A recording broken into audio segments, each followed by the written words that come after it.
ನಮಸ್ಕಾರ. ಕಳೆದ ಸಂಚಿಕೆಯಲ್ಲಿ ಹರಿಭಕ್ತಿ ಸಾರದ ಪೀಠಿಕೆ ಅಷ್ಟೇ ಆಗಿತ್ತು. ಅದರಲ್ಲಿ ಹರಿ ಅಂದರೆ ಏನು, ಭಕ್ತಿ ಅಂದ್ರೇನು, ಸಾರ ಅಂದ್ರೇನು ಅಂತ ವಿವರಣೆ ನೋಡಿದ್ವಿ. ಭಕ್ತಿಯ ಮಹತ್ವ ಇದೆಲ್ಲ ನೋಡಿದ್ವಿ. ಹರಿಯ ಹೆಸರಿನ ಅರ್ಥವೇನು ಎಲ್ಲ ನೋಡಿದ್ದಾಯ್ತು. ಅದು ಪೀಠಿಕೆ ಅಷ್ಟೇ ಆಗಿತ್ತು. ಈ ಸಂಚಿಕೆಯಲ್ಲಿ ಮುಖ್ಯ ಗ್ರಂಥಕ್ಕೆ, ಕೃತಿಗೆ ನಾವೀಗ ಹೋಗೋಣ. ಅದರಲ್ಲಿ ಮೊದಲು ಕನಕದಾಸರು ಈ ರೀತಿ ಹೇಳ್ತಾರೆ: ಶ್ರೀಯರಸ ಗಂಗೆಯನುತ ಕೌಂತೆಯ ವಂದಿತ ಚರಣ, ಕಮಲದಳಾಯ ತಾಂಬಕ ರೂಪಚಿನ್ಮಯ ದೇವಕೀತನಯ, ರಾಯ ರಘುಕುಲವರ್ಯ ಭೂಸುರ ಪ್ರಿಯ, ಸುರಪುರ ನಿಲಯ ಚೆನ್ನಿಗರಾಯ ಚತುರೋಪಾಯ, ರಕ್ಷಿಸು ನಮ್ಮನು ಅನವರತ. ಇಲ್ಲಿ ಪದಚ್ಛೇದ ಥರನೇ ಮಾಡಿದ್ದೀನಿ. ಆದಷ್ಟು ಪದಚ್ಛೇದ ಥರನೇ ಇದೆ ಕನಕದಾಸರದು. ಆದರೆ ಕೆಲವೊಮ್ಮೆ ಓದೋದಕ್ಕೆ ಕಷ್ಟ ಆಗತ್ತೆ ಅಂತ ಸರಳವಾಗಿ ಅದನ್ನು ಹೇಳೋದಕ್ಕೆ ಪ್ರಯತ್ನ ಪಟ್ಟಿದ್ದೀನಿ. ಈಗ ಶ್ರೀಯರಸ ಮತ್ತೊಂದು ವಿವರಣೆ ಹೋಗೋಕ್ಕೂ ಮುಂಚೆ ಮೊದಲು ಕನಕದಾಸರ ಹೆಸರನ್ನು ಅರ್ಥ ಮಾಡ್ಕೊಳ್ಳೋಣ. ಇಲ್ಲಿ ಕನಕದಾಸ, ಕನಕ ಅಂದರೆ ನಿಧಿ ಅಂತ. ನಿಧಿ ಅಂತಂದರೆ ಹುದುಗಿರುವುದು ಅಂತ. ವಿಷ್ಣು ಸಹಸ್ರನಾಮದಲ್ಲಿ ನಿಧಿ ಅಂತ ಅವನ ಹೆಸರು ಬರುತ್ತೆ. ವಿಶ್ವವನ್ನು ಸೃಷ್ಟಿ ಮಾಡಿ ಅದರೊಳಗೆ ಹೊಕ್ಕಿರುವವನು ವಿಷ್ಣು. ವಿಶ್ವವನ್ನು ಸೃಷ್ಟಿ ಮಾಡಿದ್ದಕ್ಕೆ ವಿಶ್ವము, ಅದರೊಳಗೆ ಹೊಕ್ಕಿರುವುದಕ್ಕೆ ಆತ ವಿಷ್ಣು. ಹುದುಗಿದ್ದಾನೆ, ಇಡೀ ಸೃಷ್ಟಿಯನ್ನು ಮಾಡಿ ಅದರೊಳಗೆ ಇದ್ದು ಹುದುಗಿದ್ದಾನೆ. ಮೇಲ್ನೋಟಕ್ಕೆ ನಮಗೆ ಅವನ ನಿಜ ಸ್ವರೂಪ ನಮಗೆ ಕಾಣ್ತಿಲ್ಲ, ಹಾಗಾಗಿ ಆತ ನಿಧಿ. ಸೊ ಇಲ್ಲಿ ಕನಕದಾಸ ಅಂದರೆ ಆತ ನಿಧಿಯ ದಾಸ. ಭಗವಂತ ಹುದುಗಿದ್ದಾನೆ, ಹುದುಗಿರುವವನಿಗೆ ಆತ ದಾಸನಾಗಿದ್ದಾನೆ ಅನ್ನೋ ಅರ್ಥಬಹುದು. ಹಾಗೆ ಕನಕ ಅಂದರೆ ಅಲ್ಲಿ ಸಂಪತ್ತು, ಸಂಪತ್ತು ಅಂದರೆ ಲಕ್ಷ್ಮಿ. ಈ ಕಡೆ ಶ್ರೀಯರಸ ಅಂತ ಮೊದಲ ಸಾಲು ಬಂದಾಗ ಭಗವಂತ ಶ್ರೀಗೆ ಅರಸನಾದರೆ ಕನಕದಾಸರು ಶ್ರೀಗೆ ದಾಸ. ಈ ರೀತಿಯಲ್ಲೂ ನಾವು ನೋಡಬಹುದು. ಇಲ್ಲಿ ಕುಮಾರವ್ಯಾಸ ಕೂಡ ತನ್ನ ಗದಗಿನ ಭಾರತದಲ್ಲಿ ಶ್ರೀ ವನಿತೆಯರಸನೆ ಅಂತ ಮೊದಲು ಶುರು ಮಾಡ್ತಾನೆ. ಅಲ್ಲೂ ಕೂಡ ಅಲ್ಲಿ ಶ್ರೀಯನ್ನೇ ಮೊದಲು ನೆನೆಸಿರೋದು. ಹಾಗಾಗಿ ನಾವು ಶ್ರೀ ಅಂತ ಬಂದಾಗ ಶ್ರೀ ಅರಸ, ಶ್ರೀ ವನಿತೆ ಅಂತ, ಶ್ರೀ ವನಿತೆಯರಸನೆ, ಶ್ರೀಯರಸನೆ ಅಂತ ಇಬ್ಬರು ಕೂಡ ಮೊದಲು ಶ್ರೀಯನ್ನೇ ನೆನೆಸಿದ್ದಾರೆ. ಹಾಗೆಯೇ ಶ್ರೀ ಸಾಮಾನ್ಯ ಭಗವಂತ ಅಂದ ತಕ್ಷಣ ನಾವು ಲಕ್ಷ್ಮಿ ಕಾಲು ಹೊತ್ಕೊಂಡು ಕೂತಿದ್ದಾಳೆ, ಅಲ್ಲಿಗೆ ನಾವು ನಿಲ್ಲಿಸ್ಬಿಡ್ತೀವಿ. ಭಗವಂತ ಅಂತ ಆತನ ಗಂಡಾಗಿ ನೋಡುತ್ತಾ, ಲಕ್ಷ್ಮಿಯನ್ನು ಹೆಣ್ಣಾಗಿ ನೋಡುತ್ತಾ ನಾವಲ್ಲೇ ಕೂತ್ಬಿಡ್ತೀವಿ. ಮತ್ತೆ ಕೊನೆಗೆ ನಾವು ಭಗವಂತನ ಕಡೆಗೆ ಗಮನ ಕೊಟ್ಟು ನಮಗೆ ಎಲ್ಲದಕ್ಕಿಂತ ಶ್ರೇಷ್ಠವಾದದ್ದು ಬೇಕಲ್ಲ. ಹಾಗಾಗಿ ಲಕ್ಷ್ಮಿನೋ ಮತ್ತೊಂದನ್ನು ತೆಗೆದುಬಿಟ್ಟು ಬರೀ ಅಥವಾ ಅಲ್ಲಗೆಳೆದು ಪಕ್ಕಕ್ಕಿಟ್ಟು ನಮಗೆ ದುಡ್ಡು ಬೇಕು, ಸಂಪತ್ತು ಬೇಕು, ಮತ್ತೊಂದು ಬೇಕು ಅಂದರೆ ಲಕ್ಷ್ಮೀ ಪೂಜೆ ಮಾಡಬೇಕು, ಮಿಕ್ಕಿದಾಗೆಲ್ಲ ಭಗವಂತನ ಕಡೆಗೆ ಗಮನ ಕೊಡೋದನ್ನು ಹಾಗೆ ಅಲ್ಲೂ ತಾರತಮ್ಯ ಮಾಡ್ಕೊಂಡ್ಬಿಡ್ತೀವಿ. ಅದಕ್ಕೆ ಕನಕದಾಸರು ಇದನ್ನು ನೋಡಿದರು. ಬರೀ ಭಗವಂತ ಅಂದ್ಕೊಂಡು ಕೂತಿದ್ರಲ್ಲ, ಭಗವಂತ ಮತ್ತು ವಿಷ್ಣು ಮತ್ತು ಅಥವಾ ನಾರಾಯಣ ಮತ್ತು ಲಕ್ಷ್ಮೀನ ನೀವು ಅದರಲ್ಲೂ ತಾರತಮ್ಯ ಮಾಡ್ಕೊಂಡರಲ್ಲ, ಅದರಲ್ಲೂ ಭೇದ ಭಾವ ಮೇಲು ಕೀಳು ಮಾಡ್ಕೊಳ್ಳೋಂಗಾಗೋಯ್ತಲ್ಲ ಅಂತ ಕನಕದಾಸರು ಒಂದು ಕೀರ್ತನೆಯನ್ನು ರಚಿಸ್ತಾರೆ. ನಿನಗಿಂತ ಕುಂದೇನು ನಮ್ಮಮ್ಮ ಜಯಲಕ್ಷ್ಮಿ, ನಿನಗಿಂತ ಕುಂದೇನು ಮತ್ಸ್ಯಾವತಾರ ನೀನಾದರೆ ಆಕೆ ಮತ್ಸ್ಯ ಗಂಗಳೆ ತಾನಾದಳು, ಹೆಚ್ಚಿನ ಶಂಖವ ಹಿಡಿದರೆ ಆಕೆ ನಿಚ್ಚ ಶಂಖದ ಕಂಠಳಾದಳಯ್ಯ, ನೀಲವರ್ಣ ನೀನಾದರೆ ಆಕೆ ನೀಲ ಕುಂತಳೆ ತಾನಾದಳು, ಲೋಲ ಕಮಲ ನಾಭನಾದರೆ ಆಕೆ ಬಾಲ ಕಮಲಮುಖಿಯಾದಳಯ್ಯ, ಬೆಟ್ಟವ ನೀನೊಂದು ಪೊತ್ತರೆ ಕುಚದ ಬೆಟ್ಟಗಳೆರಡನ್ನು ತಾಪುತ್ತಳೋ, ದಿಟ್ಟ ಶೇಷನ ನೀ ತುಳಿದರೆ ಆಕೆ ಕಟ್ಟಿ ಬಾಸಿಗೆ ಶೇಷನ ನಿಲ್ಲಿಸಿ ಹಳಯ್ಯ, ಗಜರಾಜ ವರದ ನೀನಾದರೆ ಆಕೆ ಗಜ ಗಮನಯುತಾನಾದಳಯ್ಯ, ನಿಜವಾದ ಸಿಂಹ ನೀನಾದರೆ ಆಕೆ ಭಜಿಸಿ ಸಿಂಹ ಮಧ್ಯೆಯಾಗಿಪ್ಪಳಯ್ಯ, ಈ ಪರಿ ಬಹು ಜನಿಸಿದೆ ಭಲೆ ಬಾಪುರೆ, ಪಾಡದೋಳ್ ನೆಲೆಸಿದೆ ಗೋಪಿಯರ ಮೋಹ ಸಲಿಸಿದೆ, ಚೆಲುವ ಶ್ರೀಪತಿ ಆದಿ ಕೇಶವರಾಯ ಮೆರೆದೆ. ಹೀಗೆ ಕನಕದಾಸರು ಶ್ರೀಯನ್ನ ನೆನೆಸ್ತಾರೆ. ನಿಂದೆಷ್ಟು ಕಾಂಟ್ರಿಬ್ಯೂಷನ್ ಇದೆಯೋ ಅಷ್ಟೇ ಕಾಂಟ್ರಿಬ್ಯೂಷನ್ನು ಶ್ರೀಯಿಂದ ಇದೆ ಕಣಪ್ಪ ಅಂತ ಭಗವಂತನಿಗೆ ಹೇಳೋ ರೀತಿಯಲ್ಲಿ ನಮಗೆ ಅದನ್ನು ಮನವರಿಕೆ ಮಾಡಿಕೊಡ್ತಿದ್ದಾರೆ. ನಾವು ಅದರಲ್ಲಿ ಭೇದ ಭಾವ ಮಾಡುವ ಅವಶ್ಯಕತೆ ಇಲ್ಲ. ಹೇಗೆ ಶಿವ ಮತ್ತು ಪಾರ್ವತಿ ಅರ್ಧನಾದೀಶ್ವರ ಅಂತ ಕರೆದು ಪುರುಷ ಪ್ರಕೃತಿಯಲ್ಲಿ ಬರೀ ಪುರುಷವನ್ನೇ ಪ್ರಧಾನ ಮಾಡಿಕೊಂಡು ಪ್ರಕೃತಿಯನ್ನು ಜರಿದು ಮಾಯೆ ಅನ್ನೋದು ಮತ್ತೊಂದು ಜರಿತ ಕೂರ್ಬೇಡಿ, ಎರಡೂ ಒಂದೇ ಆಗಿದೆ, ಒಂದೇ ಎರಡಾಗಿ ನಮಗೆ ಇಡೀ ಜಗತ್ತನ್ನು ಸೃಷ್ಟಿ ಮಾಡಿ ನಡೆಸಿ ಸಂಹಾರದಲ್ಲಿ ತೊಡಗಿಕೊಂಡಿದೆ. ಭೇದ ಭಾವ ಮಾಡುವ ಅವಶ್ಯಕತೆ ಇಲ್ಲ, ಯಾವುದನ್ನೂ ಭೇದ ಭಾವ ಮಾಡುವ ಅವಶ್ಯಕತೆ ಇಲ್ಲ ಅಂತ ಎಲ್ಲ ದಾರ್ಶನಿಕರು ನಮಗದನ್ನು ಎಚ್ಚರಿಕೆ ಕೊಟ್ಟಿದ್ದಾರೆ. ಹಾಗಾದರೆ ಈ ಶ್ರೀ ಯಾರು ಅಂತ ನಾವು ಅರ್ಥ ಮಾಡ್ಕೋಬೇಕು. ವಿಷ್ಣು ಸಹಸ್ರನಾಮದಲ್ಲೂ ಕೂಡ 10 ಹೆಸರುಗಳು ಶ್ರೀಯಿಂದನೇ ಶುರು ಆಗುತ್ತೆ ವಿಷ್ಣುವಿಗೆ. ಅದು ಈ ರೀತಿ ಇದೆ: ಶ್ರೀಕರ, ಶ್ರೀಗರ್ಭ, ಶ್ರೀಧ, ಶ್ರೀಧರ, ಶ್ರೀನಿಧಿ, ಶ್ರೀನಿವಾಸ, ಶ್ರೀಪತಿ, ಶ್ರೀಮತಾಂ ವರಹ, ಶ್ರೀಮಾನ್, ಶ್ರೀವತ್ಸವಕ್ಷ, ಶ್ರೀವಾಸ, ಶ್ರೀವಿಭಾವನ, ಶ್ರೀಶ. ಹೀಗೆ ಇಷ್ಟು ಹೆಸರುಗಳು ಭಗವಂತನ ಹೆಸರುಗಳಲ್ಲಿ ಶ್ರೀಯಿಂದ ಶುರುವಾಗುವಂತಹ ಶ್ರೀಯನ್ನು ನೀಡುವವನು, ನಮಗೆ ಒಂದಷ್ಟು ವರದಾನವಾಗಿ ನೀಡುವಂಥವನು, ಅದನ್ನು ಹೊಂದಿರುವವನು, ಶ್ರೀಯನ್ನೇ ತನ್ನ ಮನಸ್ಸಿನಲ್ಲಿ ಸ್ಥಾಪಿಸಿಕೊಂಡವನು, ಅಥವಾ ಶ್ರೀಯಲ್ಲಿ ಆತನ ಮನಸ್ಸಲ್ಲಿ, ಹೃದಯದಲ್ಲಿ ಆಕೆ ನೆಲೆಸಿದ್ದಾಳೆ ಅನ್ನೋ ಹಲವಾರು ಅರ್ಥದಲ್ಲಿ ಶ್ರೀಯಿಂದ ಶುರುವಾಗುವ ಹೆಸರುಗಳು ವಿಷ್ಣು ಸಹಸ್ರನಾಮದಲ್ಲಿ ಸಿಗುತ್ತೆ. ಹಾಗಾದರೆ ಈ ಶ್ರೀ ಅಂದರೆ ಏನು? ಹಾಗಾದರೆ ಬರೀ ಒಂದು ಲಕ್ಷ್ಮಿ ಅಂತ ನಾವು ವಿಷ್ಣುವಿನ, ನಾರಾಯಣನ ಪಾದ ಕಾಲನ್ನು ಒತ್ತುತ್ತಿರೋಳ, ಬರೀ ಹೃತ್ಕಮಲದಲ್ಲಿ ಕೂತಿರೋಂಥ ಒಂದು ಹೆಣ್ಣಷ್ಟೇನಾ?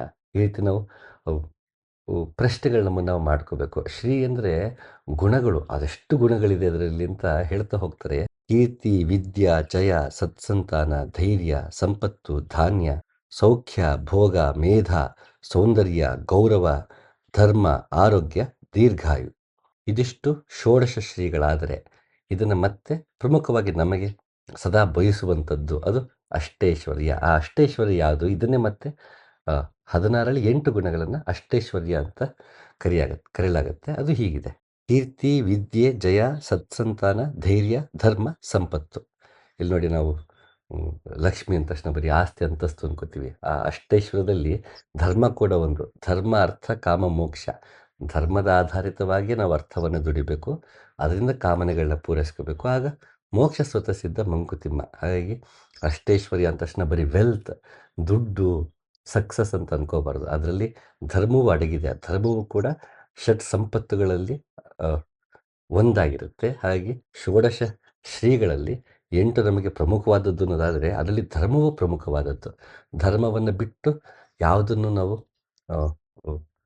ಪಡೆಯುವುದಕ್ಕೆ ಪ್ರಯತ್ನ ಪಡಬಾರದು. ಆಗ ಅದೆಲ್ಲವೂ ಅಧರ್ಮವಾಗುತ್ತೆ, ಅದು ಅಜೀರ್ಣವಾಗುತ್ತೆ ನಮಗೆ. ಅದರಿಂದ ನಮಗೂ ನೋವಾಗುತ್ತೆ, ಮತ್ತೊಬ್ಬರಿಗೂ ನೋವಾಗುತ್ತೆ, ನಮಗೂ ಹಾನಿಯಾಗತ್ತೆ, ಮತ್ತೊಬ್ಬರಿಗೂ ಹಾನಿಯಾಗತ್ತೆ.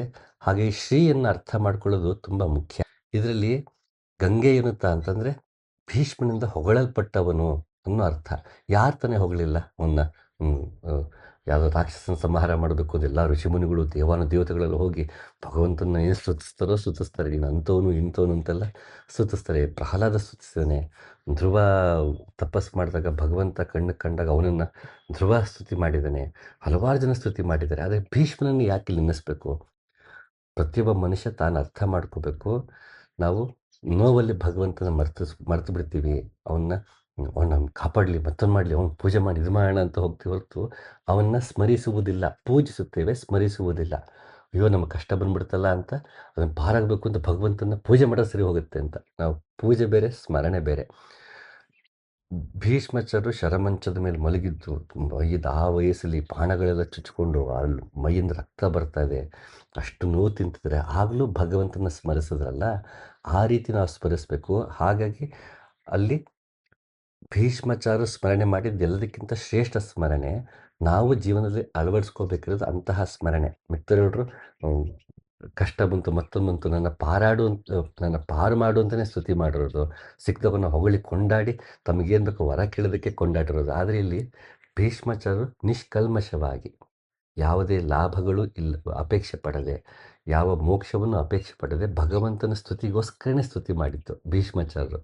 ಹಾಗಾಗಿ ಭೀಷ್ಮಾಚಾರ್ಯ ಯಾಕಿಲ್ಲಿ ಇಲ್ಲಿ ವಿಶೇಷವಾಗಿ ಪರಿಗಣಿಸಲಾಗತ್ತೆ ಅಂದರೆ, ಅವರೆಲ್ಲ ಅಪೇಕ್ಷೆಗಳನ್ನು ತೊರೆದು ನಿಸ್ವಾರ್ಥವಾಗಿ ಭಗವಂತನ ಸ್ಮರಿಸಿದ್ದಕ್ಕೆ ಅವರ ಸ್ಮರಣೆ ನಮಗೆ ಮುಖ್ಯವಾಗತ್ತೆ. ಹಾಗಾಗಿ ವಿಷ್ಣು ಸಹಸ್ರನಾಮ ಅಷ್ಟು ಪ್ರಾಮುಖ್ಯತೆಯನ್ನು ಪಡೆಯುತ್ತೆ. ಅದರಲ್ಲಿರೋ ಅರ್ಥವಷ್ಟೇ ಅಲ್ಲದೆ ಅದನ್ನು ಸ್ಮರಿಸಿದ ಪರಿಸ್ಥಿತಿ ಇದೆಯಲ್ಲ, ಅದು ತುಂಬ ವಿಶೇಷವಾದದ್ದು. ಅಂತಹ ನೋವು ತಿನ್ನಬೇಕಾದ್ರೂ ಭಗವಂತನ ಸ್ಮರಿಸೋದಿದೆಯಲ್ಲ, ಆ ಗುಣ ನಾವು ಅಳವಡಿಸ್ಕೊಳ್ಬೇಕು ಅಂತ ಕನಕದಾಸರಲ್ಲಿ ಭೀಷ್ಮಾಚಾರ್ಯನ ಸ್ಮರಿಸಿದ್ದಾರೆ. ನಾವು ಅದೇ ರೀತಿ ಆಗಬೇಕಪ್ಪ ಅಂತ. ಘನ ಮಹಿಮ ಗಾಂಗೆಯುನಿತ ಗಾಯನವ ಕೇಳುತ್ತಾ ಹರಿಕಥಾಮೃತ ಸಾರದಲ್ಲಿ ಹೀಗೆ ಜಗನ್ನಾಥದಾಸರು ಕೂಡ ಭೀಷ್ಮಾಚಾರ್ಯರು ಸ್ಮರಿಸಿದ್ದನ್ನು ಇಲ್ಲಿ ಅವರು ಸ್ಮರಿಸ್ತಾರೆ. ಹಾಗೆ ಮುಂದೆ ಇಡೀ ಒಂದು ಮುಕ್ತಕದಲ್ಲಿ ಈ ರೀತಿ ಹೇಳ್ತಾರೆ: ಮಲಗಿ ಪರಮಾದರದಿ ಪಾಡಲು ಕುಳಿತು ಕೇಳುವ, ಕುಳಿತು ಪಾಡಲು ನಿಲುವ, ನಿಂತರೆ ನಲಿವ, ನಲಿದರೆ ಒಲಿವ ನಿಮಗೆಂಬ ಸುಲಭನೋ ಹರಿ ತನ್ನವರನ್ನು ಅರೆಗಳಿಗೆ ಬಿಟ್ಟಲಗನು ರಮಾಧವನ ಒಲಿಸಲು ಅರಿಯದೆ ಪಾಮರರು ಬಳಲುವರು ಭವದೊಳಗೆ. ಇಲ್ಲಿ ಮಲಗಿ ಪರಮಾದರದಿ ಪಾಡಲು ಅಂದರೆ ಅಲ್ಲಿ ಭೀಷ್ಮಾಚಾರ್ಯ ಅವರು ಮಲಗಿ ಪರಮಾದರದಿ ಪಾಡಿದಾಗ ಅವನು ಕುಳಿತು ಕೇಳ್ತಾನೆ ಭಗವಂತ. ನಾವು ಅವನ ಮುಂದೆ ಕುಳಿತು ಹಾಡೋದನ್ನು ನಿಲ್ತಾನೆ, ನಿಂತ ಹಾಡು ನಾವು ನಲಿತಾನೆ, ನಲಿದ್ರೆ ಒಲಿತಾನೆ, ಸುಲಭ ಇದ್ದಾನೆ ಹರಿ.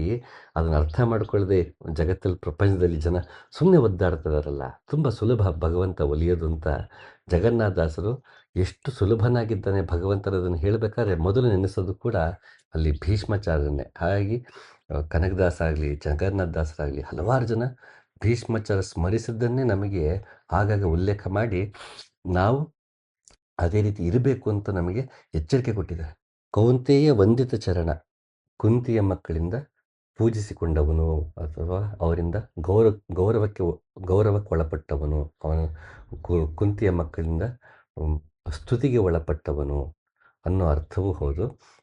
ಕುಂತಿಯ ಮಕ್ಕಳು ಅಂದ ತಕ್ಷಣ ಈ ಕಡೆ 3 ಜನನೂ ಬರ್ತಾರೆ: ಧರ್ಮರಾಯ, ಭೀಮ, ಅರ್ಜುನನು ಬರ್ತಾರೆ, ಕರ್ಣನೂ ಬರ್ತಾನೆ. ಆತನು ಕುಂತಿಯ ಮಗನೇ. ಆತನು ಕೂಡ ಕೊನೆಗಾಲದಲ್ಲಿ ಭಗವಂತನನ್ನು ಸ್ಮರಿಸ್ತಾನೆ. ಆತನು ಅವನನ್ನ ಭಕ್ತಿ ಭಾವದಿಂದ ನೋಡ್ತಾನೆ. ಹಾಗೆ ಇಲ್ಲಿ ಕುಂತಿಯ ಮಕ್ಕಳು ಅಂದ ತಕ್ಷಣ ಎಲ್ಲರೂ ಬರ್ತಾರೆ. ಕಮಲ ದಳಾಯ ತಾಂಬಕ, ಕಮಲದಂತಹ ಕಣ್ಣುಳ್ಳವನು ಅಂತ, ಅದನ್ನು ಪುಂಡರೀಕಾಕ್ಷ ಅಂತ ಕೂಡ ವಿಷ್ಣು ಸಹಸ್ರನಾಮದಲ್ಲಿ ಅವನ ಹೆಸರು ಬರುತ್ತೆ. ಇಲ್ಲಿ ಕಮಲದಂಥ ಕಣ್ಣುಳ್ಳವನು ಅರ್ಥವೂ ಹೌದು, ಹಾಗೆ ಕಮಲದಲ್ಲಿ ಕಣ್ಣಾಗಿ ಇರುವವನು ಅನ್ನೋ ಅರ್ಥವೂ ಹೌದು. ಯೋಗಾರ್ಥದಲ್ಲಿ ನೋಡಿದಾಗ ಪುಂಡರೀಕ ಅಂದರೆ ಕಮಲ ಅಂತ. ಹೃತ್ ಕಮಲದಲ್ಲಿ ಅವನು ನಮಗೆ ಜ್ಞಾನದ ಕಣ್ಣಿಂದ ಅವನು ಗೋಚರವಾಗ್ತಾನೆ ಹೃತ್ಕಮಲದಲ್ಲಿ. ಹಾಗಾಗಿ ಅವನು ಪುಂಡರೀಕಾಕ್ಷ. ಆ ಕಣ್ಣನ್ನು ಆತನೇ ನೀಡಿರುವುದರಿಂದ, ಆ ಕಣ್ಣೇ ಆತನು ಆಗಿರುವುದರಿಂದ ಪುಂಡರೀಕಾಕ್ಷ. ಮತ್ತು ನೋಡೋದಕ್ಕೆ ಕಮಲದಂಥ ಮುದ್ದಾದ ಕಣ್ಣುಗಳು ಉಳ್ಳವನು ಅನ್ನೋ ಅರ್ಥವೂ ಹೌದು. ಇದು 2 ಬಗೆಯಲ್ಲೂ ನಾವು ನೋಡಬಹುದು. ವಿಷ್ಣು ಸಹಸ್ರನಾಮದಲ್ಲಿ ಬರೋ ಪುಂಡರೀಕಾಕ್ಷನೂ ಒಂದೇ, ಇಲ್ಲಿ ಹೇಳ್ತಿರೋ ಹೆಸರುಗಳು ಒಂದೇ. ಆದರೆ ಕಮಲ ಅಂದ ತಕ್ಷಣ ಹೃತ್ಕಮಲ ಅಂತಲೂ ಪರಿಗಣಿಸ್ಬೋದು, ಸುಂದರವಾಗಿದ್ದಾನೆ ಅನ್ನೋದು ಪರಿಗಣಿಸ್ಬೋದು. ಇನ್ನು ಮುಂದೆ ಚಿನ್ಮಯ ರೂಪ ಅಂತ ಅಂದ್ಬಿಡ್ತಾರೆ. ಆತ ಚಿತ್ತ ಸ್ವರೂಪನಾಗಿದ್ದಾನೆ. ಆತನೇ ಎಲ್ಲವನ್ನು ಎಚ್ಚರಿಕೆಯಿಂದ ತಾನೇ ಎಚ್ಚರವಾಗಿ ನೋಡುತ್ತಿರುವುದರಿಂದ ಆತ ಚಿನ್ಮಯ ರೂಪ ಅನ್ನೋ ಅರ್ಥವೂ ಹೌದು. ಪುರುಷನಾಮಕ ಸರ್ವ ಜೀವರುಳಿರುವ ದೇಹ ಕಾಲರೂಪದಿ ಕರುಣ ನಿಯಾಮಕ ಹೃಷಿಕಪನಿಂದ್ರಿಯಗಳಲ್ಲಿ ತುರ್ಯನಾಮಕ ವಿಶ್ವತ 12 ಬೆರಳುಳುದ್ದಿತ ಮಾಂಗದಿ 2,70,000 ನಾಡಿಯೊಳಗಿಪ್ಪ. ಭಗವಂತ ಹೇಗಿದ್ದಾನೆ ಅಂತ ಜಗನ್ನಾಥದಾಸರು ಹರಿಕಥಾಮೃತ ಸಾರದಲ್ಲಿ ಹೇಳ್ತಾರೆ. ಆತ ಇಂದ್ರಿಯಗಳನ್ನು ನಿಯಂತ್ರಿಸ್ತಾ ಒಳಗೆ ಇದ್ದಾನೆ. ಹೇಗಿದ್ದಾನೆ? ತುರಿಯ ನಾಮಕ, ಅಲ್ಲಿ ನಮ್ಮಲ್ಲಿ ಅವಸ್ಥೆಗಳಂತ ಏನು ಕರಿತೀವಿ, ಜಾಗೃತ, ಸ್ವಪ್ನ, ಸುಷುಪ್ತಿ, ಇದು 3 ದೇಹ ಮತ್ತು ಮನಸ್ಸು ಇರುವಂತಹ ಜೀವಾತ್ಮ. ಆತ್ಮವು ಚಿತ್ ಸ್ವರೂಪವೇ, ದೇಹದಲ್ಲಿದ್ದಾಗ ಜೀವಾತ್ಮ ಆಗುತ್ತೆ. ಅದು ನಮ್ಗೆ ಅರಿವಿಲ್ದಿರೋವಾಗ ಜಾಗೃತ, ಸ್ವಪ್ನ, ಸುಷುಪ್ತಿ ಇವು 3 ನಮ್ಮ ಹಂತಗಳು ಅನಿಸುತ್ತೆ. ಆದರೆ ಭಗವಂತಲ್ಲಿ ತುರಿಯನಾಗಿದ್ದಾನೆ ಅಂದರೆ ಅವನಿಗೆ ಈ 3 ಹಂತಗಳಿಂದ ಘಾಸಿಯಾಗದೆ ತಾನು ಸದಾ ಚಿನ್ಮಯ ರೂಪನಾಗಿ ಎಚ್ಚರದಿಂದ ಇದ್ದಾನೆ. ಅವನು ಭಗವಂತ ಹೇಗಿದ್ದಾನೆ, ಒಳಗಡೆ ಹೀಗಿದ್ದಾನಂತೆ, ಚಿನ್ಮಯ ರೂಪನಾಗಿದ್ದಾನೆ ಅಂತ ಜಗನ್ನಾಥದಾಸರು ಇದನ್ನು ಹೇಗಿದ್ದಾನೆ ಭಗವಂತ ಅನ್ನೋದನ್ನ ಹೇಳ್ತಾರೆ. ಅವನು ಮಾತಿಗೆ ನಿಲುಕುವಂಥವನಲ್ಲ, ಯೋಗಿಗಳ ಧ್ಯಾನಕ್ಕೆ ಮಾತ್ರ ಅವನ ಪರಮಪದ ಗೋಚರವಾಗಬಲ್ಲದು. ಜಗತ್ತಿನ ಎಲ್ಲೆಡೆಯೂ ತುಂಬಿರುವ ಆ ನಾರಾಯಣನೇ ಜಗತ್ತಿನ ಕಾರಣ. ಅವನೊಬ್ಬನೇ ಎಲ್ಲ ಲೋಕಗಳ ಒಡೆಯ. ಯಾಕೆ ಧ್ಯಾನಕ್ಕೆ ಮಾತ್ರ ದಕ್ತಾನೆ ಅಂದರೆ ಆತ ಚಿನ್ಮಯ ರೂಪನಾಗಿದ್ದಾನೆ, ಆತ ಚಿತ್ ಸ್ವರೂಪನಾಗಿದ್ದಾನೆ. ಆತ ಹೇಗಿದ್ದಾನೋ ಹಾಗೆ ಇದ್ದಾನೆ. ಅದು ನಮ್ಮ ಇಂದ್ರಿಯಗಳಿಗೆ, ಕಣ್ಣು, ಮೂಗು, ಕಿವಿ, ಮಾತಿನಿಂದ ಅವನ್ನ ಗ್ರಹಿಸೋಕೆ ಸಾಧ್ಯ ಇಲ್ಲ. ಆತ ಭಾವಗ್ರಾಹಿ ಅಲ್ಲ, ಸೂಕ್ಷ್ಮಗ್ರಾಹಿ. ನಾವು ಭಾವನೆಗಳಿಂದ ಗ್ರಹಿಸೋಕೆ ಸಾಧ್ಯ ಇಲ್ಲ, ಅರ್ಥ ಮಾಡ್ಕೊಳ್ಳೋಕೆ ಪ್ರಯತ್ನ ಪಡ್ಬೋದು. ಆತ ಸೂಕ್ಷ್ಮಗ್ರಾಹಿ. ಒಳಗಡೆ ನಮಗೆ ಅಂಗುಲದಷ್ಟು ಅಂತ ಕಥೋಪನಿಷತ್ತುಗಳ ಹಾಗೆ ಅವನು ಒಳಗೆ ಅಂಗುಲದಷ್ಟು ಹೃತ್ಕಮಲದಲ್ಲಿ ನಮಗೆ ಅನುಭವಕ್ಕೆ ಬರ್ತಾನೆ. ಅವನು ಇಷ್ಟ ಗಾತ್ರ ಇದ್ದಾನೆ ಅಂತಲ್ಲ, ಈ ಗಾತ್ರ ಅನುಭವಕ್ಕೆ ಬರ್ತಾನೆ ಅಂತ. ಇಲ್ಲಿ ಬೆಳಕಾಗಿ ನಮಗೆ ಕಾಣುವಂಥದ್ದನ್ನು ಅದನ್ನು ಅಂಗುಲ್ ಇಷ್ಟು ಹೆಬ್ಬೆಟ್ಟು ಅನ್ನೋ ಅರ್ಥ ಅಂದರೆ, ಯಾಕೆಂದರೆ ನಾವು ಆಗಿನ ಅಣತೆ ಹಚ್ಚಿದ್ರೆ ಅದು ಹೆಬ್ಬೆಟ್ಟಷ್ಟು ಬತ್ತಿನಲ್ಲಿ ಬೆಂಕಿ ಬರುತ್ತೆ. ಸೊ ನಮ್ಮಲ್ಲಿ ಕಾಣುವ ಬೆಂಕಿನ ಹೊರಗಿನ ಬೆಂಕಿಗೆ ಹೋಲಿಸಿ ಅದನ್ನು ಹೆಬ್ಬೆಟ್ಟಿನಷ್ಟು ಅಂದರು. ಇಟ್ ಡಸಂಟ್ ಮೀನ್ ದಟ್ ಒಳಗೆ ಅಷ್ಟು ಆ ಸೈಜಲ್ಲೇ ಇದ್ದಾನೆ ಅಂತಲ್ಲ. ಈ ಗಾತ್ರ ನಮಗೆ ದೀಪದ ಗಾತ್ರದಲ್ಲಿ ಕಂಡು ನಮ್ಮೊಳಗೆ ಅಷ್ಟು ಆವರಿಸ್ಕೊಳ್ತಾನೆ. ಹಾಗಾಗಿ ವಾಮನನ ಕತೆ. ಬಂದು ವಾಮನನಾಗಿ ಬರ್ತಾನೆ, ಚಿಕ್ಕದಾಗಿ ಬರ್ತಾನೆ, ಅಂಗುಲದಷ್ಟು ಬರ್ತಾನೆ. ಬಂದು ಮೂರನ್ನು ಆತ ತನ್ನ ಪಾದದಿಂದ ಅಂದರೆ ತುರಿಯ ಎನ್ನುವ ಪಾದದಿಂದ 3 ಲೋಕಗಳಲ್ಲೂ ಅವನು 3 ಲೋಕವನ್ನು ಅಳೆದು ಬಿಡ್ತಾನೆ. ಭೂ ಭುವಃ ಸುವಹ, ಭೂ ಭುವಃ ಸುವಹ, ನಮ್ಮಲ್ಲೇ ಮೂರಿದೆ. ವಾಮನನಾಗಿ ಹೃತ್ಕಮಲದಲ್ಲಿ ಬಂದವನು ಎಲ್ಲವನ್ನು ಇದಂ ನಮಮ ಅಂತ ತ್ಯಾಗ ಮಾಡುವಾಗ ನಾವು ಅಹಂಕಾರವನ್ನು ಯಾವಾಗ ಅವನಿಗೆ ಕೊಡ್ತೀವಿ ಬಲಿಚಕ್ರವರ್ತಿಯಾಗಿ, ಆಗ ಮೂರು ಲೋಕಗಳನ್ನು ತನ್ನ ಪಾದದಿಂದ ತುಳಿಯುತ್ತಾನೆ. ತುರಿಯ ಪಾದದಿಂದ ತುಳಿತಾನೆ. ಅದಾಗುವಾಗ ಆತ ಬೃಹತ್ತಾಗಿ ನಿಲ್ತಾನೆ ಅನ್ನೋ ಅರ್ಥ ಬಲಿಚಕ್ರವರ್ತಿ ಮತ್ತು ವಾಮನನ ಕತೆ. ಹಾಗಾಗಿ ಅವನು ಚಿನ್ಮಯ ರೂಪನಾಗಿ ನಮ್ಮ ಒಳಗೆ ಸೂಕ್ಷ್ಮಗ್ರಾಹಿಯಾಗಿ ಒಳಗೆ ಇದ್ದಾನೆ. ಆತ ಇಲ್ಲಿ ನಾವು ಕಾಣಬೇಕು. ಅಲ್ಲಿ ಪುಂಡರೀಕಾಕ್ಷ ಅಂತ ಹೇಳಿದಾಗೆ ಆತ ಹೃತ್ಕಮಲದಲ್ಲಿದ್ದಾನೆ. ಹೃತ್ಕಮಲದಲ್ಲಿ ಹೇಗಿದ್ದಾನೆ? ಚಿನ್ಮಯ ರೂಪನಾಗಿದ್ದಾನೆ. 9ನೆಯದು ಆಕಾಶ ಚಕ್ರ. ಇದು ಊರ್ಧ್ವಮುಖವಾಗಿ ಅರಳಿರುವ 16 ದಳದ ಕಮಲದ ಆಕಾರದಲ್ಲಿದೆ. ಇದರಲ್ಲಿ ಸಚ್ಚಿದಾನಂದವೆಂಬ ತ್ರಿಕೂಟವಿದೆ. ಇಲ್ಲೂ ಸತ್ ಚಿತ್ ಆನಂದ. ಚಿತ್ ರೂಪನಾಗಿದ್ದಾನೆ, ಸತ್ತಾಗಿದ್ದಾನೆ, ಚಿತ್ತಾಗಿದ್ದಾನೆ, ಆನಂದ ರೂಪದಲ್ಲಿ ಆಕಾಶ ಚಕ್ರದಲ್ಲಿದ್ದಾನೆ ಅಂತ ಗೋರಖನಾಥ ಕೂಡ ಹೇಳ್ತಾನೆ. ಕೊನೆಗೆ ಎಲ್ರಿಗೂ ಅನುಭವಕ್ಕೆ ಬಂದಿದ್ದು ಅವನ ಈ ರೂಪಗಳೇ. ಸತ್ಯಚಿತ್ ಆನಂದ ಸ್ವರೂಪವೇ ನಮಗೆ ಅನುಭವಕ್ಕೆ ಬಂದಿದ್ದು. ಹಾಗಾಗಿ ಅವನು ಚಿನ್ಮಯ ರೂಪ. ಕೊನೆಯಲ್ಲಿ ನಮ್ಮೊಳಗೆ ಯೋಗ ಮಾರ್ಗದಲ್ಲಿ ಅವನನ್ನು ಹೇಗೆ ಕಾಣ್ತೀವಿ ಅಂದರೆ ಚಿನ್ಮಯನಾಗಿ ಕಾಣ್ತೀವಿ, ಆತನ ಚಿತ್ತಾಗಿ ಕಾಣ್ತೀವಿ, ಅಥವಾ ಅನುಭವಕ್ಕೆ ಬರುತ್ತೆ. ಸೂಕ್ಷ್ಮಗ್ರಾಹಿ ಅಂತ ಆಗಲೇ ಹೇಳಿದಾಗೆ ಆತ ಅನುಭವಕ್ಕೆ ಬರ್ತಾನೆ. ಹೇಗೆ ಬರ್ತಾನೆ? ಚಿತ್ತಾಗಿ ನಮಗೆ ಅನುಭವಕ್ಕೆ ಬರ್ತಾನೆ. ಹಾಗಾಗಿ ಅವನು ಚಿನ್ಮಯ ರೂಪ ಅಂತ ಕನಕದಾಸರು ನಮಗೆ ಹೇಳ್ತಾರೆ. ಸೌಂದರ್ಯದ ಧ್ಯಾನ ಎದೆಯಲ್ಲಿ, ಅಸ್ಪರ್ಶ ಚಿನ್ಮಯದಲ್ಲಿ, ಆನಂದಗೀತ ಸಾಮವೇದ ಸರಿಗಮನಾದ, ಉದ್ಭವ ಹೇ ಮಂಗಲಮೂರ್ತಿ, ಅಲಲ ಅಹಹ ಅಮಮ, ಆತ್ಮ ಪರಮಾತ್ಮ ಅಂತರಾತ್ಮ ಘನವೋಘನ ನಿಮ್ಮ ಮಹಿಮ. ಬೇಂದ್ರೆ ಅಜ್ಜ ತಮ್ಮೊಳಗೆ ಆ ಚಿನ್ಮಯ ರೂಪನಾದ ಭಗವಂತನನ್ನು ಕಂಡಾಗ ಹೇಳುವ ಅಲಲ್ಲ ಅಮಮ ಅಂತ ಆ ಉದ್ಗಾರ ಅಂದರೆ ಅದು ಕಾಣುವ ಆಗುವಂತಹ ರೋಮಾಂಚನ ಇದೆಯಲ್ಲ, ಅದನ್ನು ಹೇಗೆ ಹೇಳಬೇಕು ಅಂತಂದರೆ ಬೇಂದ್ರಾಜನ ರೀತಿ ಹೇಳಬೇಕು. ಅಲಲ್ಲ ಅಮಮ ಅಹಹ ಅಂತ ಅಂತಹ ರೀತಿ ಅವರಿಗೆ ಅಷ್ಟು ಪುಳಕಿತವಾದ್ರಂತೆ ಬೇಂದ್ರೆ. ಹಾಗಾಗಿ ಆ ರೀತಿ ಪದಗಳನ್ನ ಬಳಸ್ತಾರೆ. ತಮ್ಮೊಳಗೆ ಕಂಡಿದ್ದು ಸೌಂದರ್ಯದ ಧ್ಯಾನ ಎದೆಯಲ್ಲಿ, ಅಸ್ಪರ್ಶ ಚಿನ್ಮಯದಲ್ಲಿ, ಧ್ಯಾನದಲ್ಲಿ ಎದೆಯಲ್ಲಿ ಅಂದರೆ ಹೃತ್ಕಮಲದಲ್ಲಿ, ಅಲ್ಲಿ ಚಿನ್ಮಯ ರೂಪನಾಗಿ ಭಗವಂತ ಅನುಭವಕ್ಕೆ ಬಂದಿದ್ದಾನೆ ಬೇಂದ್ರೆ ಅಜ್ಜಂಗೆ. ಆಗವರು ಅಲಲ ಅಮಮ ಅಹಹ ಏನಪ್ಪ ಎಷ್ಟು ಪುಳಕಿತಗೊಂಡಲ್ಲ ಅಂತ ಬೇಂದ್ರೆ ಅಜ್ಜ ಕೂಡ ಚಿನ್ಮಯ ರೂಪನಾಗಿ ಭಗವಂತನ ಅನುಭವವನ್ನು ಅವರು ಹೃತ್ಕಮಲದಲ್ಲಿ ಕಂಡಿದ್ದಾರೆ. ಹಾಗಾಗಿ ಅವನು ಪುಂಡರೀಕಾಕ್ಷ. ದೇವಕಿ ತನಯ ಅಂದರೆ ದೇವಕಿಯ ಮಗ. ಇದ್ಯಾಕಿದು ದೇವಕಿಯ ಮಗ ಅಂತ ಇದ್ದಕ್ಕಿದ್ದಂಗೆ ಬಂತಿಲ್ಲಿ ಅಂತ ಯೋಚನೆ ಮಾಡ್ಬೋದು. ಆಡಿಸಿದಳೆ ಯಶೋದೆ ಜಗದೋದ್ಧಾರನ ಅಂತ ದಾಸರು ಹೇಳ್ತಾ ಹೋಗ್ತಾರೆ.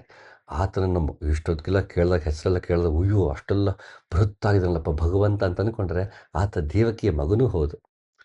ಎಷ್ಟು ಸೊಗಸಾಗಿದೆ ಕಲ್ಪನೆ ನೋಡಿ. ನಾವೇನೋ ಬೃಹತ್ತಾಗಿದ್ದಾನೆ ಚಿನ್ಮಯನಾಗಿದ್ದಾನೆ ಅಂತ ಅಂದ್ಕೊಳ್ಳೋಷ್ಟಕ್ಕೆ ಅದೂ ಹೌದು, ದೇವಕಿಯ ಮಗನೂ ಹೌದು, ಅವನು ಮುಗ್ಧನೂ ಹೌದು, ಕೈಗೆ ಎಟುಕುವಂಥವನು ಹೌದಪ್ಪ. ಅವ್ನು ಮತ್ತೆ ಇಷ್ಟೆಲ್ಲ ಅರ್ಥಗಳೇ ಅಂತ ತಕ್ಷಣ ಭಗವಂತ ದೂರ ಆಗ್ಬಿಟ್ಟ ಅಂತ ಅನ್ಕೋಬೇಡಿ, ಇದೆಲ್ಲವೂ ಹೌದು. ಹಾಗೆ ಆತ ದೇವಕಿಯ ಮಗನೂ ಹೌದು. ಮಗ ಅಷ್ಟೇ ಅಲ್ಲ, ಆತ ರಾಯ, ಅವನು ಒಡೆಯನೂ ಹೌದು. ಎಂಥ ಒಡೆಯ ಅವನು? ರಘುಕುಲ ಒಡೆಯ, ರಘುಕುಲವರ್ಯ ಅವನು. ಎಂಥ ರಾಯ ಅಂದರೆ ರಘುಕುಲವರ್ಯ ಅವನು. ರಘುಕುಲದಲ್ಲೇ ರಘುಕುಲವನ್ನೇ ಒಂದು ರಘುಕುಲದ ಕೀರ್ತಿ ಪತಾಕೆಯನ್ನು ಹಿಡಿದವನು, ಅದಕ್ಕೆ ಮತ್ತಷ್ಟು ಘನತೆಯನ್ನು ಗೌರವವನ್ನು ನೀಡಿದವನು ಶ್ರೀರಾಮನೂ ಆಗ್ತಾನೆ. ಅವನು ದೇವಕಿ ಮಗನೂ ಆಗ್ತಾನೆ, ಶ್ರೀರಾಮನೂ ಆಗ್ತಾನೆ. ಮತ್ತೆ ಮತ್ತೆ ನಮ್ಮನ್ನು ಉದ್ಧರಿಸೋಕೆ ಮತ್ತೆ ಮತ್ತೆ ಹುಟ್ಟಿ ಬಂದು ತಾನೇ ಹಾಕಿಕೊಟ್ಟ ಧರ್ಮವನ್ನು ಪಾಲಿಸಿ ತೋರ್ತಾನೆ. ಹಾಗಾಗಿ ಅವನು ದೇವಕಿಯ ಮಗನೂ ಆಗ್ತಾನೆ, ರಘುಕುಲದ ವಂಶದಲ್ಲೂ ಹುಟ್ಟಿ ಬರ್ತಾನೆ. ಅಂದರೆ ಆತ ಸರಳವಾಗಿದ್ದಾನೆ, ಸುಲಭವಾಗಿದ್ದಾನೆ, ನಮ್ಮೆದುರಿಗೆ ಬರ್ತಾನೆ. ಆತ ಭಗವಂತನೂ ಹೌದು, ಗುರುವೂ ಹೌದು, ನಮ್ಮಂತೆಯೇ ನಡೆದು ನಮಗೆ ಪಾಠ ಕಲಿಸುವವನೂ ಹೌದು. ಹಾಗಾಗಿ ಇಲ್ಲಿ ಅದೆಲ್ಲವನ್ನು ಹೇಳ್ತಾ ಶ್ರೀಯರಸ ಗಂಗೆಯಿಂದ ಭೀಷ್ಮನಿಂದ ಪೂಜಿಸಿಕೊಂಡವನು, ಸ್ತುತಿಸಿಕೊಂಡವನು ಅಂತ ಹೇಳ್ಬೇಕಾದ್ರೆ ಆತ ದೇವಕಿಯ ಮಗನೂ ಹೌದು, ಆತ ರಘುವಂಶದಲ್ಲಿ ರಘುಕುಲದಲ್ಲಿ ಹುಟ್ಟಿ ಬಂದವನೂ ಹೌದು ಅಂತ ತುಂಬ ಸರಳಾತಿ ಸರಳ ಮಾಡಿಬಿಡ್ತಾರೆ ಕನಕದಾಸರು ನಮಗೆ ಭಗವಂತನನ್ನು. ಭೂಸುರ ಪ್ರಿಯ. ಭೂಸುರ ಅಂದರೆ ಭೂಮಿಯಲ್ಲಿರುವ ಅಮೃತವನ್ನು ಪಾನ ಮಾಡುವವರು, ಅಂಥವರ ಪ್ರಿಯ. ಆನಂದವನ್ನು ಅನುಭವಿಸುತ್ತಿರುವ ಜ್ಞಾನಿಗಳಿಗೆ ಪ್ರಿಯ. ಭೂಸುರ ಪ್ರಿಯ ಅಂದರೆ ಭೂಮಿ ಎಂದಿದು ಭೂಮಿ. ಈ ಲೋಕದಲ್ಲಿ ಸುರರು ಅಂದರೆ ಸುರಾಪಾನ ಮಾಡಿದವರು ಅಂತ ಅರ್ಥ. ಈ ನಮ್ಮಲ್ಲೇ ಮಂಥನವಾಗತ್ತೆ. ಇಡ ಮತ್ತು ಪಿಂಗಳ ನಾಡಿ ಏನಿದೆ ಅದನ್ನು ಅಸುರರು ದೇವತೆಯರು ಅಂತ ಕರೆದ್ರೆ, ಸುರರು ಮತ್ತು ಅಸುರರು ಅಂತ ನಾವು ಕರೆದ್ರೆ, ಉದಾಹರಣೆ ತುಂಬ ಸರಳವಾಗಿ ಹೇಳೋದಾದರೆ, ನಮ್ಮಲ್ಲಿ ಮೇರುದಂಡ ಏನು ಬರುತ್ತೆ, ಹಿಂದೆಯಿಂದ ಮೇಲಕ್ಕೆ ಬಂದಿರೋಂಥ ಮೇರುದಂಡ ಏನಿದೆ ಅದನ್ನು ಹಾವಿಂದ ಕಡಿದ್ರೆ, ಅಂದರೆ ಕುಂಡಲಿನಿ ಇಂದ ನಾವು ಅದನ್ನು ಕಡಿದ್ರೆ ನಮ್ಮೊಳಗೆ ಅಮೃತ ಮೂಡುತ್ತೆ. ಯಾವ ನಾಡಿಗಳಲ್ಲಿ ಅಮೃತ ಹರಿಯುತ್ತೋ ಅದು ಸುರ, ಯಾವ ನಾಡಿಗಳಲ್ಲಿ ಅಮೃತ ಹರಿಯಲ್ವಂದ್ರೆ ಅನುಭವಕ್ಕೆ ಬರಲ್ವಲ್ಲ ಅಸುರ ಅಂತ. ಅಷ್ಟು ಹೊರತು ಇನ್ನೇನಿಲ್ಲ. ಅಂತಹ ಅರ್ಥವೂ ಹೌದು. ಮತ್ತು ಇಲ್ಲಿಂದ ಸಹಸ್ರಾರು ದಿನ ಅಮೃತ ನಮಗೆ ಸೋರ್ತಿರುತ್ತೆ. ಇಲ್ಲಿಂದ ಸೋರತಿ ಹೋದ ಮನೆಯ ಮಾಳಿಗೆ ಅಂತ ಆಗಾಗ ಅದನ್ನು ಹೇಳ್ತಿರ್ತೀನಿ. ಅಂತಹ ಅಮೃತವನ್ನು ಪಾನ ಮಾಡುವವರು ಸುರರು, ಅಂಥವರಿಗೆ ಪ್ರಿಯನಾದವನು ಅಂತ. ಈ ಭೂಲೋಕದಲ್ಲಿ ಯಾರೆಲ್ಲ ಆ ಅಮೃತ ಪಾನ ಮಾಡಿದರೋ ಅವರಿಗೆ ಪ್ರಿಯ, ಅವರಿಗೆ ಇವನು ಕಂಡ್ರೆ ತುಂಬ ಪ್ರೀತಿ ಅನ್ನೋ ಅರ್ಥ ಹೌದು. ಮತ್ತು ಯಾರು ಈ ಅಮೃತ ಪಾನ ಮಾಡುತ್ತೋ ಅವ್ರು ಕಂಡ್ರೆ ಭಗವಂತನಿಗೂ ಪ್ರೀತಿ ಅನ್ನೋದು ಹೌದು. ಹಾಗಾಗಿ ಭೂಸುರ ಪ್ರಿಯ. ಹಾಗೆ ಸುರಪುರ ನಿಲಯ ಅಂತ. ಸುರಪುರ ನಿಲಯ ಅಂದರೆ ಈ ಸುರಾಪಾನ ಮಾಡುವಂತಹ ಪುರ ಏನಿದೆ ಅದರಲ್ಲಿ ನೆಲೆಸಿರುವವನು ಅಂತ. ನಮ್ಮಲ್ಲೇ ಇಲ್ಲಿಂದ ಸುರ ಅಮೃತ ಸುರಿತಿದೆ, ನಮ್ಮಲ್ಲಿ ಸೋರ್ತಿದೆ ಅನ್ನೋದಾದರೆ ಇದು ಪುರ. ಕೃಷ್ಣ ಭಗವದ್ಗೀತೆಯಲ್ಲೂ ಕೂಡ 9 ಬಾಗಿಲುಗಳು ಇರುವಂತಹ ಪುರ ಈ ದೇಹ ಅಂತ ಕೃಷ್ಣ ಹೇಳ್ತಾನೆ.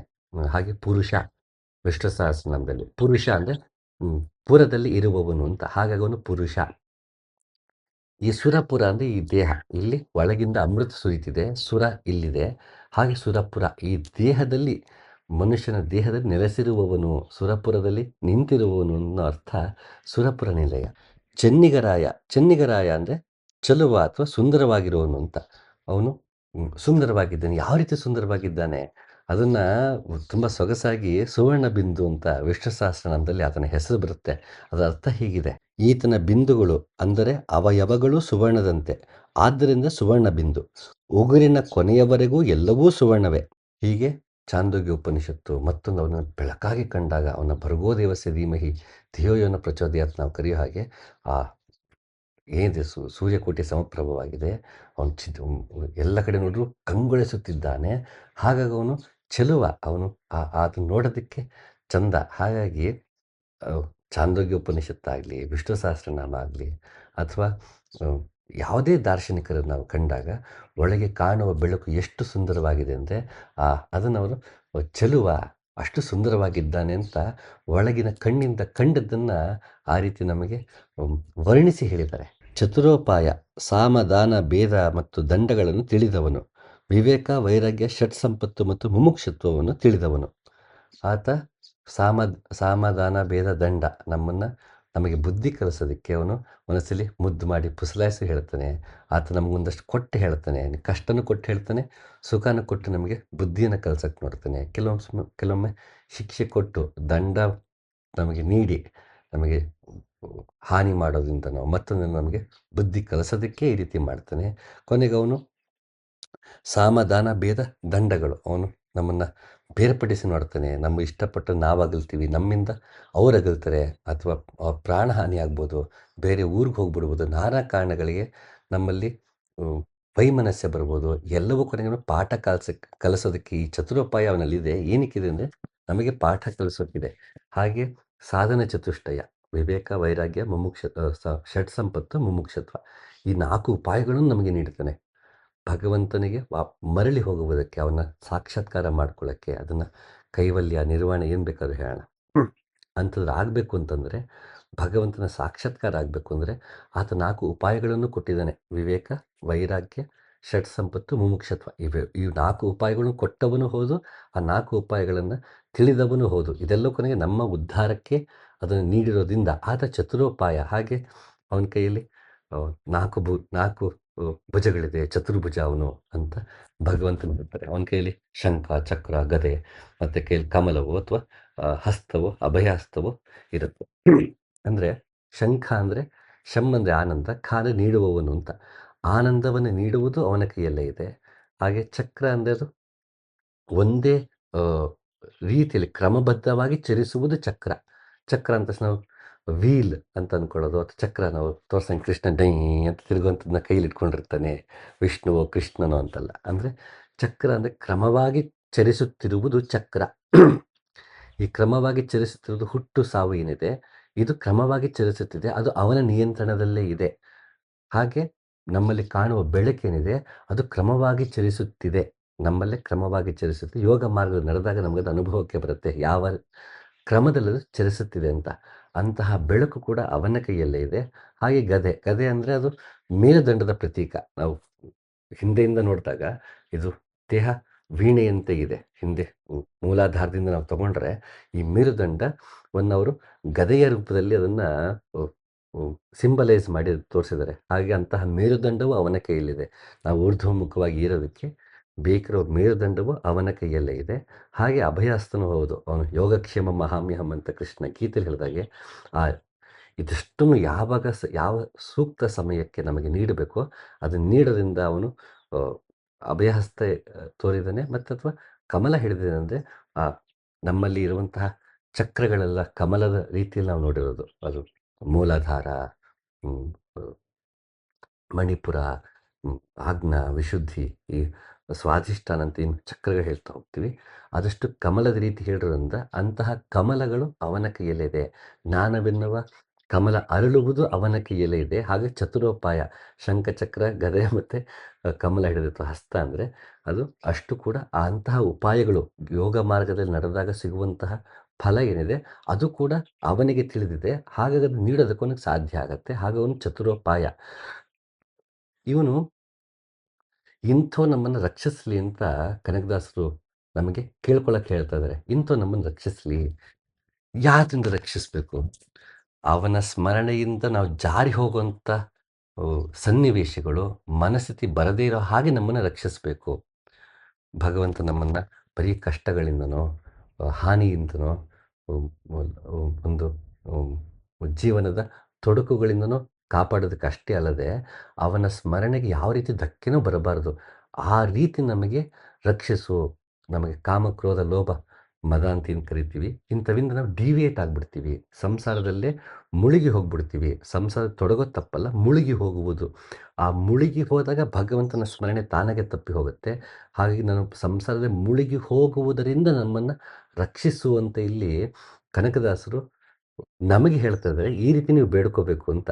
ಯಾವ ರೀತಿ ರಕ್ಷಿಸಬೇಕು ಅಂದರೆ ಆಧ್ಯಾತ್ಮಿಕ, ಆದಿದೈವಿಕ, ಆದಿಭೌತಿಕ ಅಂತ ಯಾವಾಗಲೂ ಹೇಳ್ತಾ ಇರ್ತಾರೆ. ನಮಗೆ ತಾಪತ್ರಯಗಳು ಇವಿಷ್ಟು ನಮ್ಮನ್ನು ಸುಡುತ್ತೆ. ತಾಪತ್ರಯ, ತಾಪನ ಸುಡುವುದು 3 ರೀತಿ ನಮ್ಮನ್ನು ಸುಡುತ್ತಾ ಹೋಗುತ್ತೆ. ಅದು ದೈಹಿಕವಾಗಿ, ಮಾನಸಿಕವಾಗಿ ಮತ್ತು ವಿಧಿವತ್ತಾಗಿ ನಮಗೆ ಒಂದಲ್ಲ ಒಂದು ಸುಖ ದುಃಖ ಈ ರೀತಿ ಉಂಟಾಗ್ತಾನೆ ಇರುತ್ತೆ. ಈ 3ಗಳಿಂದ ನಮ್ಮನ್ನು ರಕ್ಷಿಸಬೇಕು.